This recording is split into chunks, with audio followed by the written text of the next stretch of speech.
हरिओम. लाओत्सेचा ताओबोध योगदास श्री जयगणेश जोशी यांचे प्रवचन. शून्यत्वाची लीला भाग 2. विश्व निर्माण होण्याच्या आधीपासून ताओ आहे आणि तो सदा असणारा परम आहे. विश्व नष्ट होऊ शकते, कदाचित नष्ट होईलही, परंतु तरीही ताओ असणारच आहे. आपल्या भाषेप्रमाणे ताओ प्रगट किंवा अप्रगट होतो. त्याचे अप्रगट असणे हे प्रगट असणेच असते, फक्त ते आपल्याला ज्ञात होत नाही इतकेच. म्हणून आपण त्याला अप्रगट म्हणतो. याचा अर्थ ताओ शून्यत्वात प्रगटच असतो. विश्व आणि त्यामधील तमाम वस्तू जगताच्या माध्यमातून ताओ आपल्यासाठी दृश्य होतो. याचा अर्थ ताओ जो काही आहे त्यातील काही भाग आपल्यासाठी प्रगट आणि काही भाग आपल्यासाठी अप्रगट असतो. प्रगट आणि अप्रगट यांची बेरीज म्हणजे पूर्ण ताओ असतो. याचा अर्थ असा आहे की येथे प्रगट किंवा अप्रगट याला ताओचीच मर्यादा आहे. ताओ प्रगट असो किंवा अप्रगट असो, तो त्या स्वतःच्याच मर्यादेत असतो. यावरून असे स्पष्ट होते की येथे जे काही चल अचल सजीव निर्जीव आहे ते एक ठराविक आहे. त्यात कधीही घट होत नाही की त्यात कधी भर होत नाही. पृथ्वी जी आहे ती एक ठराविक ताओ आहे. ती कधी चल असेल तर कधी अचल असेल, तर कधी सजीव असेल तर कधी निर्जीव असेल. परंतु जे काही असेल त्यांची बेरीज केली असता ती नेहमीच एक ठराविक असेल. त्यात कधीही कमी जास्त होत नाही. याचा अर्थ जेव्हा एक वस्तू नष्ट होते तेव्हा ती भौतिकदृष्ट्या नष्ट होते. वास्तवात ती फक्त तिचे इतर कशात तरी रूपांतर करते. येथे काहीही पूर्ण नष्ट होत नाही किंवा येथे कशातही भर होत नाही. येथे इतकेच घडते की प्रगट होण्याची तऱ्हा बदलते, रीत निराळी होते, स्वरूपात फरक होतो. येथील प्रत्येक वस्तू सतत कशा ना कशात तरी कोणत्या ना कोणत्या तरी अवस्थेत अस्तित्वात असते. आजच्या विज्ञानालाही हे मान्य आहे की वस्तू रूप, आकार, विकार, गुणधर्म बदलते, परंतु ती कधीही पूर्ण नष्ट होत नाही. जन्म म्हणजे ताओचे प्रगट होणे आहे आणि मृत्यू म्हणजे ताओचे अप्रगट होणे आहे. वस्तू असणे म्हणजे ताओचे प्रगट होणे आहे आणि वस्तू नसणे म्हणजे ताओचे अप्रगट होणे आहे. जन्म मृत्यू ही भिन्न किंवा वेगळी किंवा दोन नाहीत, ती एकच एक आहेत. फरक असतो तो देह असण्याचा किंवा नसण्याचा. देह असो किंवा नसो, ताओ सदा आहेच. आपण ताओचा अंश देह धारण करतो, आपण प्रगट होतो.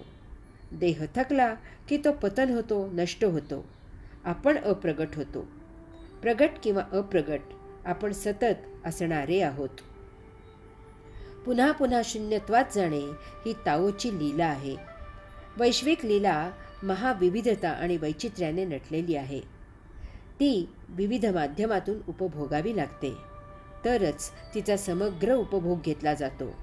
यास्तव अनेक रूपे, अनेक आकार धारण करण्यासाठी ताओ येथे पुन्हा पुन्हा शून्यत्वात जातो. निराकार ताओ. लाओत्से पुढे सांगतो की म्हणून असे म्हटले जाते की निराकारच त्याचा आकार आहे, शून्यत्वच त्याची प्रतिमा आहे. आपण ताओला एक विशिष्ट आकार देऊ शकत नाही, कारण जे काही रूप आपण ताओला देतो ते तात्पुरते असते. ती आपली समजूत असते, कल्पना असते. ताओ हा सदा निराकारच आहे. आपण कल्पना करून त्याला आकार देतो. ताओचे आकारातील रूप ही आपली कल्पना असते, तो आपला आभास असतो. आपण स्वतः जड, रूपवान आकार असलेले असल्यामुळे आपल्याला रूप पाहायची सवय आहे. त्यामुळे आपल्याला ताओचे दर्शन जडात, रूपात, आकारात होत असते. स्वतःप्रमाणे आपण ताओच्या अस्तित्वाची कल्पना करू लागतो. ताओला आपण जड सजीवाच्या दिनचर्येत बद्ध करतो. तीच आपली नित्य पूजा असते. काहीही नसण्याची पूजा करण्यापेक्षा काल्पनिक का होईना, परंतु काहीतरी असण्याची पूजा करणे मनाला भावते. पुढे ध्यानात जसजशी प्रगती होते तसतसे हे मूर्त रूपातील दर्शन थांबते आणि अरूपात दृष्टांत होऊ लागतो. ही मोठी मौज आहे. दृष्टांत अरूपात निराकारात होऊ लागतो. आपण 33 कोटी निरनिराळ्या रूपातील देव निर्माण केले आहेत. वास्तवात ताओ एकच एक आहे आणि तो निराकार आहे. परंतु प्रत्येकाला त्या ध्यानावस्थेत भावावस्थेत ताओ जसा दिसला किंवा जसा भावला तसे त्याने ताओला रूप दिले आणि त्याची प्रतिमा मूर्ती निर्माण केली. 33 ही संख्या भरपूर अमोज याची प्रतीक आहे. कित्येक देव कालाच्या ओघात विस्मरणात गेले आणि कित्येक देव नवीन निर्माण झाले. लोकांनी ही ज्ञानदेवांना, श्री रामदास स्वामींना, तुकाराम महाराजांना देवाच्या मूर्तीत बद्ध केले आहे. ही देवांमध्ये भर आहे असे सतत होत असणार आहे. जुने देव विस्मृतीत जाऊन नवीन देव संकल्पिले जाणार आहेत. मूर्तीची पूजा करणे ही सर्वसामान्य जनांची नित्य उपासनेची सोय आहे. कित्येक पंथ मूर्तीपूजा मानत नाहीत असेच म्हणावे लागते, कारण मूलतः ताओ मूर्त नाही. येथेही महालीला आहे.